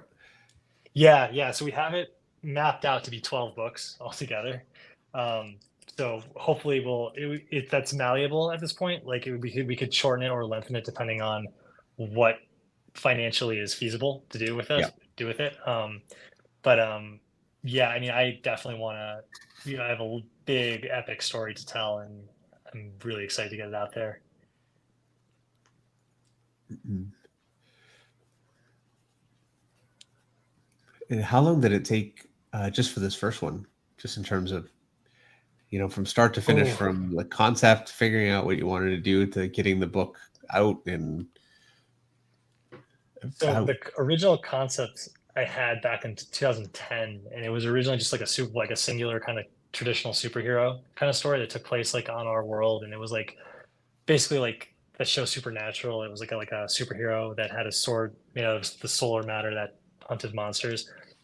And around 2019, I got really back into like playing RPG video games again, and watching the anime that I grew up with, and I just got so jazzed, like all that stuff I was experiencing at the same time, like playing Final Fantasy again, and watching Dragon Ball Z, and all this stuff that I loved when I was like a kid, And so around then I called up my buddy Jason, who I was originally, toying around this idea with, and it's like, dude, what if we make like our own version of like an RPG, and like instead of being one character, like let's make a whole team of characters, and let's make it like not on Earth, but like a fantasy world. And like, what if we did like our version of like making like a Final Fantasy game, but like mixed with all this other stuff, like 90s comic style. And he was a big he's a big like tabletop guy, and like Dungeons and Dragons and Lord of the Rings and stuff. So he was like so down with that. And we just around 2019 we just started spitballing ideas, and I did all these character designs around 2020, I think, like in COVID. And we just been like a slow process of doing it on the side with while I was working on like other stuff, all my like day job stuff, and doing a little bit here and there when we could. And it took about, to draw the pages, maybe like a year and a half all in total, just because of the, just like doing it like a little bit here, a little bit there. But once I hunkered down, like I was able to kind of crank through. So I'm hoping that we can get on a good production schedule so that we can get the books out a little faster than that going forward, Yeah. I say yeah, as if I haven't been working on a create your own book for years. Yeah, that's way too long. Yeah. I'm very looking forward to that book. I'm very anticipating that book. No matter what it is, I'm buying it. It can be a My Little Ponies book. I'm buying it. I appreciate it. The hype around it for so long. Yes, I want it. Are you still drawing it oversized, or? Yeah. Oh, okay.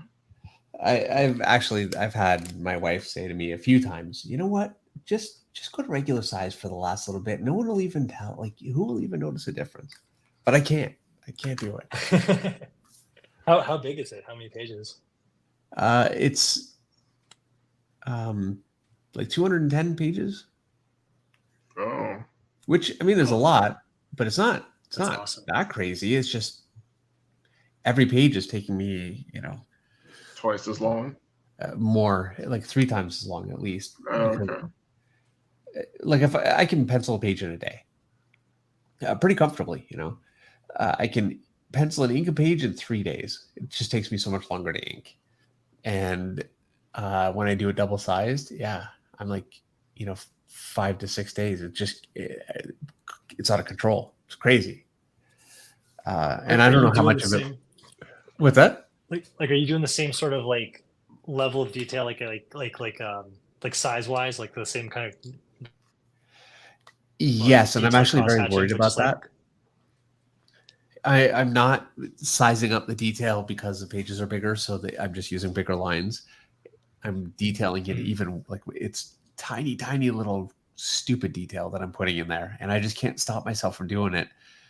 And I don't even know how it's gonna print.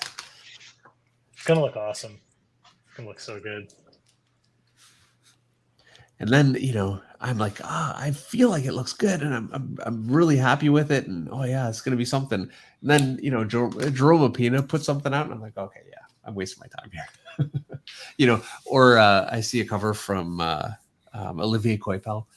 I mean, the list goes on. People that just do like this crazy stuff that I look at my work and it's not that, so I disagree. I disagree. How you're talking about everyone else, that's how I feel when you post stuff. I'm like, oh man, I should just hang it up. Dave's stuff is so good, like, so dynamic. Thank you very much. Alison McGlone has a super chat for $2. She says, do you tape 2 pages together or one piece? I'm actually taping 2 pages together because, and the reason for that is if it's all in one piece of paper, it gets so tall because they're tall, not wide. I'm way at the top of the desk and it gets so uncomfortable. I did a bunch of pages that way and then I finally stopped and just started doing it like a double page spread. So 2 pages kind of taped together. Oh my God. So do you have double page spreads in this book that are like 4 pages taped together? Yeah. Oh my God. I cannot wait to see the original art. Yeah. Amazing. That's going to be insane. Yeah, those ones that I feel like my whole life just comes to a stop. Wow. I have to go to whatever con you're at to see these pages when the book comes out. It'll be so nice to show them, you know, for whatever they are. At least I'll be able to say, look, you know, I put. How are you going to transport those bad boys? I don't know. I really don't know. That is a good question. So you should know. This is your. I guess we'll have to see them. I have to see those in real life. But yeah, I'll be able to say, you know what? However the book does, however it's received, I put everything I had into it, and you know, it's worth something for me anyway. That's awesome.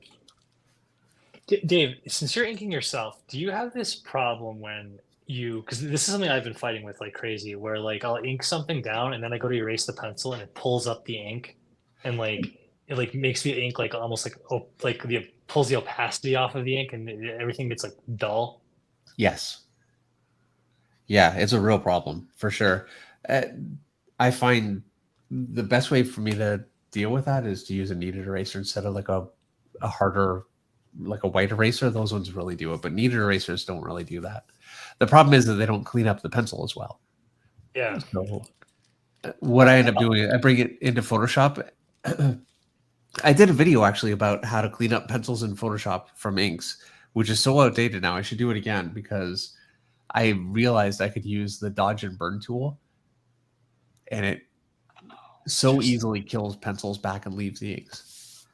Interesting. I've been like literally scanning it and then taking just like the regular white brush tool and like spending like an hour and a half on like just cleaning the page. Oh, really? You should have told me. I could show you a lot easier way to do it. Well, that's my YouTube video. It's exactly how I described how to do it because it's like if you don't know, it seems like the obvious method, you know? And I learned how to do it the right way from putting out a YouTube video trying to show other people how to do it. And then people in the chat or in the comments schooled me. So I learned. We have a super chat from Esteban Calvo Carton. And he says, hi, David. Good to see you drawing one more time. Do you know Dan Mora's work? He has a project he calls Once in Future. So interesting. Yes, I'm actually very familiar with Dan Mora's stuff. And really recently, he's been around doing stuff for a little while, and I live under a rock. Like another artist I just found was Eric. Help me out. He does the whole. Yes, and I love his stuff, and I just bought some art from him. And anyway, yeah, I just haven't been going to the comic store for a few years, and I'm finally really kind of getting reinvested in learning about so many young artists that I should be keeping up on. Anyway, yes, I'm very familiar with his stuff. I think he's great. Actually, V was just talking about him. Was that before we started? It might have been. And he might be frozen also. I don't know if he's moving. Here he goes. Hanson might be frozen too. We haven't. Who, me? Oh, no, I'm not frozen. You're good. No? Here, let's see. Let me see if I can bring him in. Oh, there he is. Yeah. Yeah, you were talking about Dan Mora earlier on, V. Yeah. Yeah, I recently just discovered his work, and it's amazing. Yeah, because like similar to you, I've kind of been living under a rock the last couple of years. and I just haven't been keeping up too much with everything. And I saw his stuff, and it was like, oh my god, this guy's great, so dynamic. Like that's like my thing now. Like when I find new artists, is like I'm looking for like dynamics and just energy. You know? You'll like his Power Rangers then. Oh, nice. Yeah, that's where I first discovered him was Power Rangers. Yeah, good stuff. Is that older, or is that around? A little bit. Yeah. Okay. He still does covers after he left, but yeah, his Power Rangers are really good. I'm excited. Very excited because the Power Rangers, that was like my jam when I was a kid. I'm like that age where that was I was like 7 when that show came out. So. Oh yeah, see that's the right age. I was too old. Yeah, well, I was late teens, I think. Yeah, I was a senior in high school. Yeah, and it's a little tough to bridge that gap at that age. Oh, for sure. I recently watched the original Japanese show that it was like made from, and it's crazy different. Like how, like what they were able to kind of like. It's a much more serious show, and like it's way more fantasy based. It's really interesting how like they saw that and were like, we can make like a teenage like drama show out of it. It's very interesting. It is, because Rita is really evil. She's trying to kill little kids on a spaceship. It is very, yeah. I don't know how anyone looked at it in a kids show. Yeah, it's very much not a kid show. Yeah, by American standards in the 90s, I should say. For just so, do you like Ultraman and that kind of stuff? I've never seen Ultraman. See, now you're going too old. That's the thing. It's very interesting. I'll just say that. Ultraman, that's like the early 80s, late 70s. It's like, it's pretty rough around the edges, but that's part of the charm, I think.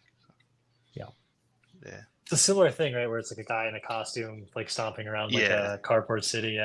Yeah. Fabiano Palmisano says, "Hey David, is there any possibility to have a future in the future a painting stream with Puppeteer Lee?" Oh man, that would be amazing. Now I don't know, but yeah, it would be incredible. I mean, he's really, really amazing. I love his Spawn covers, and his Marvel stuff. Like his DC, he's great. He's really, yeah. Every time he puts something up on Instagram, it's always a thrill. He's very, very good. So yeah, that'd be great. But is he traditional?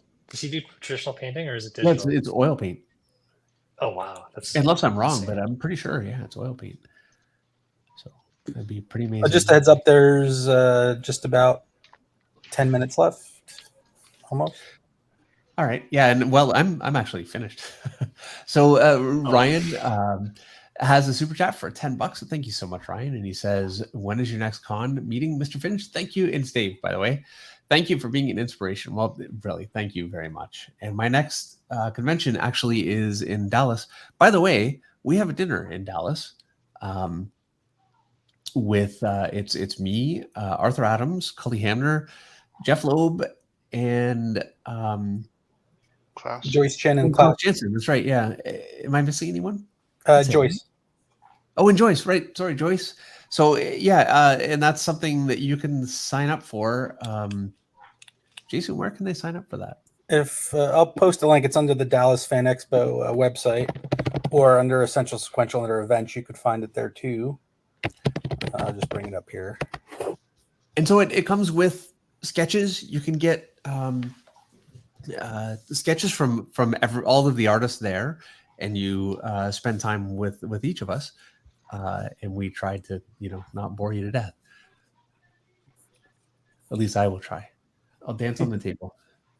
It's going to be a lot of fun. I'm really looking forward to it. So we've got a bunch of people that are already signed up for it. I think it's going to be a blast. Arthur Adams has already done his sketch cards, and I mean they're small. They're not big, but they are so detailed. I mean, they look really amazing. I have not actually done mine yet, I have to admit. So I've got to do it this week. And now that I saw Arthur's, I'm going to be putting some time into these. I can't be Arthur Adams, but at least I don't want to just, be embarrassed. So I'm going to try and make them as good as I can. So yeah, there it is. Fan Expo HQ.com, FedExpo. Anyway, you can see it on the thing there. So yeah, definitely check that out. And also, absolutely check out Battle Chronicle Sol-Stryker, which now has just about 33. Well, it says right here, 33 hours to go, just over a day to be able to back this book. And the number is climbing, by the way. I just clicked on it right now and watched the number jump. And so thank you really to all of you that have backed this one. This is the kind of book that, I mean, it looks awesome. And I think just backing it, just to have such an awesome book is great, but also just to support this kind of work, because I think this is really the future of comics in the direction that we need to be going to grow the industry and kind of start bringing in some of that manga audience. It's something I'm hoping we can do, and I think it's such an incredibly exciting book with beautiful colors by Andrew Dalhouse, all kinds of different tiers. So yeah, definitely check it out at Kickstarter and give them your support. Thank you so much, everyone who backed, and Dave, thank you so much for those kind words. That really means a lot. Yeah, I really appreciate everyone who took the time to check the page out and back, and for all your support. Working super hard to bring you the funnest, coolest book possible, and yeah, like I just really appreciate it. That's awesome. Yeah, I mean, just looking at the picture you're doing here, it's just beautiful stuff. Extreme Maybe says, will there be adult beverages? Yes. It's a cash bar. Yes, which means that sure, but But I'm not yeah, but it's not with these guys. We can't do an open bar. Yeah.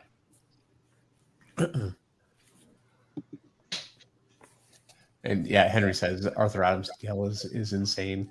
I saw Henry before we started was talking about Formula One a little bit, Eric. And, Charles Leclerc with his first win in Monaco in his 13th attempt. Very happy for him. Yeah, so it's a big deal. It's a lot of fun to watch. Yeah. Just nice to see Max Verstappen not win. And I don't hate I like him, Max Verstappen, but when you win every time, Yeah, it looks like McLaren and Ferrari are making a bit of a resurgence. So hopefully the gap's going to close a bit to where it's more competitive. Looks like it really is. Fun stuff. So some of the lines that you have around them, is that energy? So I was thinking it'd be like like in anime when they show like the like to use like the multiple sword swipes kind of idea. Like he just did like a million different swings. So if this does become a cover, this would be like glowing like the same color as his sword. So for it to be a cover, how much more time do you think it will take for you to be completely finished, happy with it, and you're done? Yeah, I feel like it's pretty close right now. I feel like just adding in a little more detail on the sword, and because I feel like the background would be all in the color. Like I don't want to fill too much of this in, because I'm envisioning it to be all black. I think just blacking that in with ink might not work, but I don't know. I don't know. We'll see. I don't know. Yeah, because to me, looking at it, it looks like I don't know what else you would want to do. It looks great. Oh, thank you so much. I wanted to make sure you get that Don't? No. And that's still the 08, is it? Yeah. This one is, yeah. I've been going back and forth with some 03s and some 01s for the tiny stuff in the eyes and everything, but a lot of 08 for most of it, for the big image. I feel like when I'm doing panels that are this big, say, I probably favor more the 03 or the 05. But for covers, the big images, the 08 for the big, kind of just the big overall stuff. It's crazy. I'm glad that you see detail. Yeah, it's so crisp looking. Yeah, I'm surprised you don't work with a magnifying glass. Oh, thank you. I'm glad you can see the line weight, because that's one of the things I always worry about, is that there's not enough line weight variation. So So how did you learn line weight? Is that something you learned from experience with working with inkers, or? That was something I learned in college. Was like the different just like the basic techniques of everything. But then obviously like working in the industry, and seeing talking inkers and stuff. That's like just kind of like instilled. The more you do it, the more you think about it. Yeah. For me, it was entirely just working with inkers. I'd give them something, and I'd get it back, and I'd say, "Why'd you do that?" or "Why'd you do that?" And so it was all the early years at Top Cow. Yeah. Did you ever color a book right off your pencils? Not a whole book, but I've done some pages that way. There was a time that was kind of Marvel's. They were hoping to go in that direction because, I mean, and they have now. They've effectively stopped inking a lot of things, and they really like people working digitally because they can go directly. But before that was really viable, before people could really draw on the computer while they were trying to get rid of inkers, and I did a little bit. I was never happy with it. I'm not the loosest penciler. It's fairly tight, but it's not tight enough. And with my backgrounds, I liked having a grid, and to get the background in and have that grid not print was so difficult. Yeah. Didn't Miko, who took over Moon Knight after you, his stuff was just penciled? I think I remember that. Well, it inked. His stuff is so crazily tight. It's out of control how tight he is. He's very, very. I mean, he has a beautiful flowing line, but it's also just so ridiculously tight. All right, well, it's 9:57. I think we're gonna start to wrap it up, and thank all you guys for coming and watching us draw. This has been a real blast. It's such a fun character to do. I complained because I struggled with the costume a little bit, but once I kind of started and I had everything in, I think I feel like it's a costume I could draw after drawing this character like 3 times pretty well, like pretty fast. It was a blast. I did not capture his hair on yours. It's really got an anime kind of feel. I was trying for that. I kind of fell short. I need to work on that one a little bit. But no, yours looks awesome. No, yours looks good. Yeah, this is the first time I'm looking at my screen because I've been looking at my page all the time. Yours looks insane. Oh my god, this looks so good. Wow, thank you. Thanks a lot, V. Appreciate it. Oh, this has been so much fun. It's a fun character to draw. I just wish I started drawing the character on the page, not thinking about the sword, even though I had it in my layout, and so the sword is coming off. And I've got half. And once I've started, I'm already committed. So, but mine's going off the page too. It's like, yeah. That's all right though. I mean, that's composed off the page. Mine is mistake off the page. I think it looks incredible. It looks so good. Thank you very much. And thank you all, everyone, for watching. Thank you for backing. Be sure to check out, if you haven't seen it yet, if you just came late, you can find at the top of the chat a link to Battle Chronicle Sol-Stryker. There are only 33 hours left, so if you're going to get it, you need to get it now. It's not going to be available too much longer. There are all kinds of tiers and all kinds of different things, including original art that you can buy.